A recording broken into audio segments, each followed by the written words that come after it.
दोस्तों, आप अक्सर सोचते होंगे कि सरकार अगर अनलिमिटेड पैसा छाप दे तो इस देश की गरीबी दूर हो जाएगी, सभी अमीर हो जाएंगे और इस देश में गरीबी से कोई भूखा नहीं सोएगा।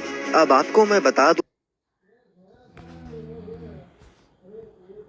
गवर्नमेंट ने सेम यही डिसीजन लिया था कि वो अब अनलिमिटेड पैसा छापकर अपने सारे कर्जे चुका देंगे और सारा देश ही अमीर कर देंगे। लेकिन जब उन्होंने ऐसा किया तो आप उस समय की इस तस्वीर को देखिए। अब आप ये सोच रहे होंगे कि वहां पर तो बच्चा बच्चा अमीर हो गया, लेकिन आपको शायद ये बात नहीं पता कि ये बच्चा इतने सारे पैसे से सिर्फ एक ब्रेड का पैकेट खरीदने जा रहा है। यानी कि वहां पर उसके बाद एक ब्रेड का पैकेट ही इतना महंगा हो गया कि वहां पर छापे गए पैसे भी किसी काम के ना रहे। यानी कि अगर सरकार अनलिमिटेड पैसा छापती है तो उसका नतीजा होगा देश में महंगाई, और तो और उन पैसों की कोई वैल्यू ही नहीं रहेगी। अब दोस्तों, आपके मन में भी ये सवाल आ रहा होगा कि आखिर पैसों को सरकार छापती कैसे है। तो चलिए आज की इस वीडियो में हम ये बात करते हैं कि सरकार कैसे इतने सारे नोटों को छापती है। लेकिन उससे पहले अगर आप इस चैनल पर नए हैं तो इसे सब्सक्राइब करके बेल आइकन को प्रेस करना ना भूलें।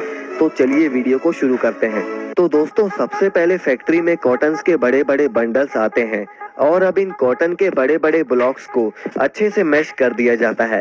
प्रॉपर मैश होने के बाद उस कॉटन को पहले पेपर और पानी के बहुत बड़े ड्रम्स में फेंका जाता है ताकि इनसे बनने वाले नोटों में जान आ जाए, उसकी स्ट्रेंथ बढ़ जाए। अब उसमें से सारे पानी को निकालने के बाद उसे एक मशीन में डाला जाता है जो कि उस सारे मिक्सचर को दबा दबा कर पेपर बना देता है।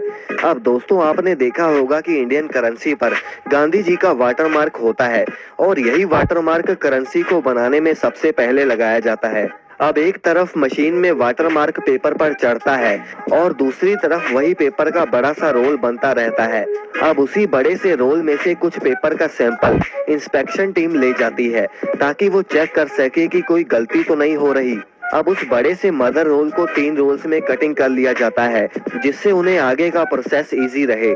अब दोस्तों, आपने देखा होगा कि नोटों पर होलोग्राम लगी होती है जिसे हम तार भी कहते हैं, और ये हर नोट में अलग अलग रंग की होती है और ये होलोग्राम भी वाटरमार्क के बाद नोटों के ऊपर लगा दिया जाता है। अब इसके बाद पेपर का विजुअल इंस्पेक्शन होता है जो कि कंप्यूटर के जरिए किया जाता है और ये क्वालिटी इंस्पेक्टर अच्छे से चेक कर लेते हैं कि नोटों पर लगा वाटरमार्क और होलोग्राम ठीक है भी या नहीं। अब उसके बाद वो पेपर का रोल इस मशीन पर लाया जाता है जो कि छोटे छोटे टुकड़ों में काट देती है। अब इस प्रोसेस के बाद इन पेपर्स के रोल्स को प्रिंटिंग एरिया में भेज दिया जाता है। अब दोस्तों, प्रिंटिंग एरिया में जब रोल पहुंचाया जाता है तब वर्कर उन पेपर्स को उठाकर प्रिंटिंग मशीन में डालता रहता है और प्रिंटिंग मशीन एक एक करके पेपर को आगे भेजती रहती है। अब दोस्तों, प्रिंटिंग सेक्शन में भी नोट 3 तरह की प्रिंटिंग से होकर गुजरते हैं।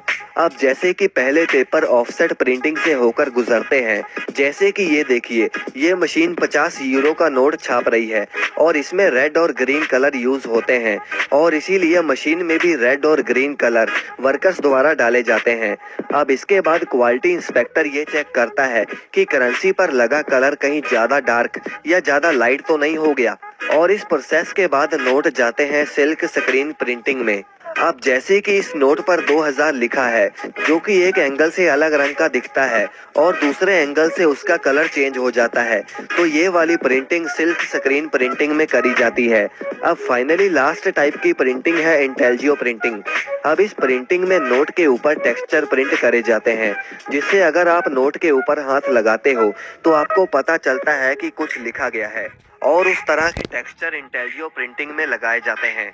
अब प्रिंटिंग के बाद नोटों को कटिंग मशीन में भेजा जाता है जहां पर नोटों को प्रॉपर साइजेस में काट दिया जाता है और फिर वो नोट पैकेजिंग के बाद बड़े बड़े कंटेनर्स में भेजकर अलग अलग बैंक्स में भेज दिए जाते हैं, और जो नोट यहाँ पर खराब हो जाते हैं उन्हें आगे आरबीआई के पास भेज दिया जाता है और उसके बाद में कटिंग करा के दोबारा से उतने ही नोट और भी छाप दिए जाते हैं। तो दोस्तों, आप अपने सवाल हमें कमेंट में पूछ सकते हैं और इस वीडियो को लाइक कर